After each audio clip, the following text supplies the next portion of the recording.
Psychosomatic illnesses. When the mind makes the body sick. Have you ever felt chest pain with no heart problem? Stomach discomfort without eating anything wrong? Shortness of breath with no lung disease? Maybe your body is screaming what your mind is trying to hide. Stay with me until the end, because today you might discover the true source of your pain, and perhaps the only real way to heal it. We live in an era of incredible medical advancement. We have increasingly sophisticated medications, tests, and treatments. But paradoxically, we've never seen so many people sick with symptoms that science can't fully explain. People experiencing pain, fatigue, dizziness, anxiety attacks, heart palpitations, nausea, and yet no test shows anything wrong. So what's happening to these people?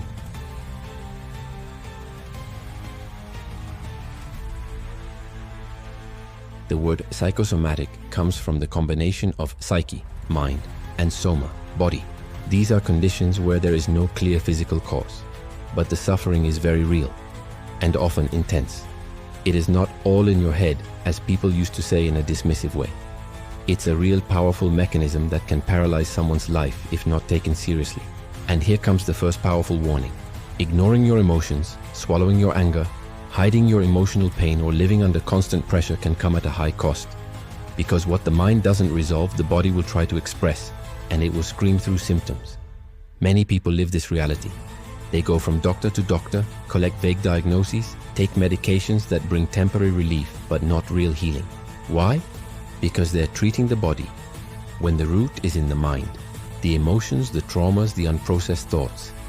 Even the Bible, written thousands of years before modern science, already revealed this connection. Proverbs 14:30 says, "A heart at peace gives life to the body, but envy rots the bones." And Proverbs 17:22 says, "A cheerful heart is good medicine, but a crushed spirit dries up the bones." This shows that the mind and emotions have always played a central role in health, and modern science now confirms this clearly. When someone lives under emotional stress, the body enters a constant state of alert. The brain activates the hypothalamic pituitary adrenal axis, releasing stress hormones like cortisol and adrenaline. In excess and over time, these hormones dysregulate the body, affecting sleep, the immune system, digestion, and even memory. Bit by bit, the body begins to somatize the pains of the mind. And here's the second important question. Is your problem truly physical? Or is it your mind trying to tell you that something inside you needs healing before illness takes over? Common examples of psychosomatic disorders include chronic pain with no identifiable medical cause, migraine attacks, digestive issues like nervous gastritis or irritable bowel syndrome, chest pain, palpitations, shortness of breath, numbness, muscle pain, extreme fatigue, hormonal and eating disorders, hair loss, skin conditions like psoriasis and vitiligo. All of these symptoms can have emotional origins. And the most serious part, the more a person tries to ignore it, the stronger the symptoms become. The body speaks when the soul goes silent. It's as if the mind says, "You're not listening to me? Then I'll make you feel it." And the body obeys. People who have experienced trauma, loss, abuse, rejection, or who live in toxic family environments are more likely to develop psychosomatic conditions, especially if those emotional wounds haven't been processed. The mind creates strategies to handle psychological pain, and one of them is shifting that pain into the body. Emotional pain disguises itself as physical illness, and the person starts searching for healing in the wrong place. That's why, in many cases, healing doesn't come from a new medication, but from a new awareness. The person must pause, look inward, revisit their emotions, face their fears, and often forgive themselves and others. Jesus gave us many examples of this. In many of his healings, he didn't just restore the body, he set the soul free. How many times did he say, "Your sins are forgiven, go in peace"? That's not just religious, it's therapeutic. Inner peace is one of the greatest agents of healing. Modern psychology follows this same principle. Therapies that help people understand their emotions, reframe their thoughts, and release stored trauma have shown powerful results in reversing psychosomatic symptoms. What the mind understands and accepts, the body begins to heal.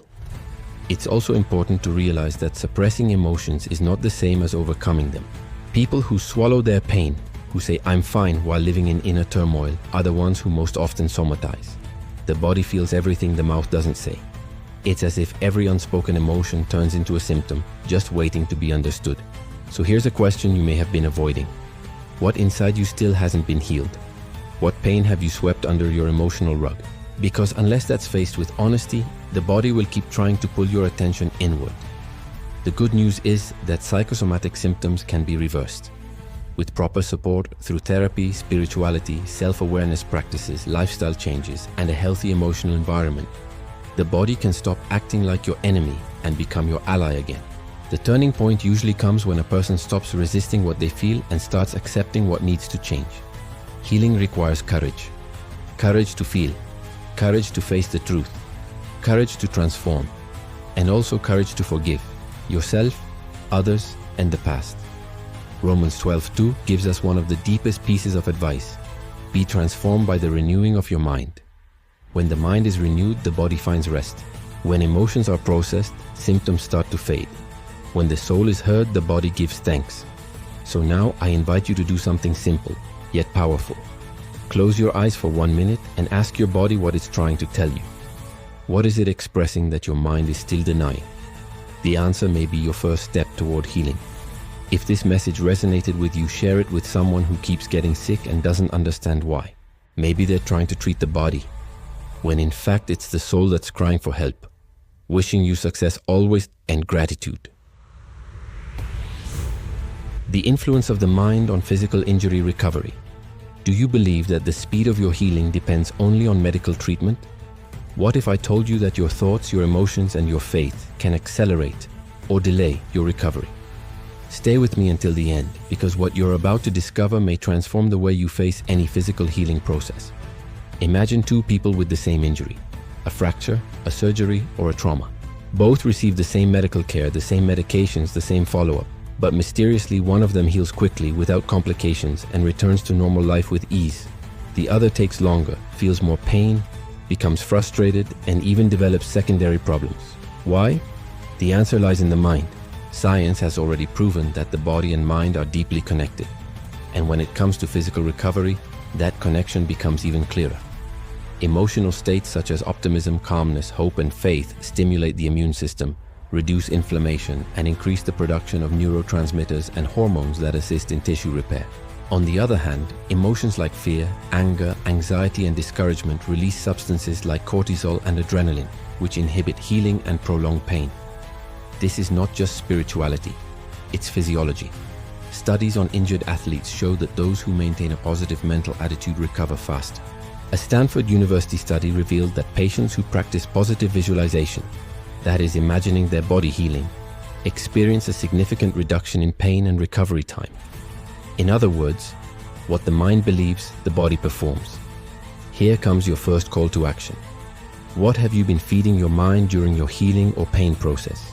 Because your thoughts are shaping your recovery and might unknowingly be holding back your progress. But this isn't about surface-level positive thinking. It's about understanding that the body responds directly to your mental state. When you believe you're going to heal, that you're making progress, that there is purpose in this process, your brain sends chemical signals that help your body function more efficiently. Let's take a look at how this works biologically.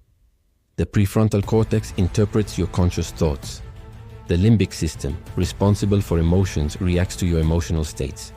The hypothalamus then regulates physiological responses, releasing hormones that act directly on the body. So thinking, feeling, and believing aren't abstract actions. They are biochemical instructions your body receives. When you're in a state of confidence and peace, your body sees that as a sign of safety. And a safe body heals better. A body under emotional threat, fear, anger, insecurity, prioritizes defense, not healing. It's as simple.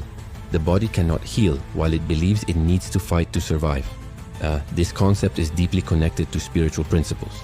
The Bible teaches us in Philippians 4:6-7, "Do not be anxious about anything, and the peace of God, which transcends all understanding, will guard your hearts and your minds." That peace, that confidence, that faith, they are tools that protect not just your spirit but also your body. In many of his healings, Jesus said, "Your faith has healed you." He didn't say just, "Your muscles are restored" or "Your bones are fine." He said, "Your faith." Because the miracle starts in the mind and heart. Today, spirituality is increasingly recognized as an important factor in physical rehabilitation. Multiple studies show that patients who pray, meditate, cultivate gratitude, and live with purpose recover faster from surgeries, fractures, and serious illnesses. This isn't about replacing medical treatment. It is about activating internal resources that accelerate your natural healing process. Now comes your second major insight. Have you been caring for your mind the same way you care for your body? Because it is no use taking all the medications in the world if your soul remains full of fear and negativity. Let's also consider a point that's often overlooked: your language. The way you speak about your recovery has a direct impact on your emotions and therefore on your body. People who say things like, "This injury is going to break me," "I'll never be the same again," "I'm getting worse every day," are programming their brain to expect failure, pain, and delays. Whereas those who say, "I'm getting better little by little," "My body is responding well," "This is a process and I'm winning," are creating an internal environment of motivation and cooperation. The body responds to the mind's narrative. What you say, you feel. And what you feel, you live. Another important point: the rush to recover also delays healing. When you want to get better as soon as possible, without respecting the process, you create anxiety. And anxiety creates stress, which causes muscle tension, chemical imbalances, and internal resistance. Healing is a process, not a race. Trusting the body's timing is also part of mental wisdom. And we can't forget the power of environment. Being surrounded by people who believe in your recovery, who speak words of encouragement, who pray with you, who care with love. All of that strengthens the immune system, reduces perceived pain, and releases healing neurotransmitters. Emotional support activates the mind, and the mind activates the body. That's why it's also essential to eliminate negative voices during recovery. Pessimistic words, unfair comparisons, harsh criticism. These things can weaken your mind and in turn slow your physical healing. So here's the third and final call to action. Take care of what you think, feel, say, and hear during your recovery. Your mind is influencing every cell in your body. Treat it as a central part of your treatment, because it is. Jesus showed us this clearly. He never treated only the body. He touched the heart, released guilt, forgave sins, awakened faith, restored dignity. And then, the body was healed. This pattern continues today. People who reframe their pain, who turn suffering into growth, who renew their minds, experience healings that medicine alone cannot explain. Healing is holistic, and it all starts in the mind. So now I invite you to reflect. What thoughts have you been feeding during your recovery process? Are they contributing to healing or feeding the illness? Remember, the mind is not a spectator. It is the protagonist, and the body obeys. If this message resonated with you, share it with someone who is recovering from an injury or surgery. They may be taking care of their body, but forgetting about the mind. And you might be the instrument to awaken the healing power already within them. Wishing you success always now and gratitude.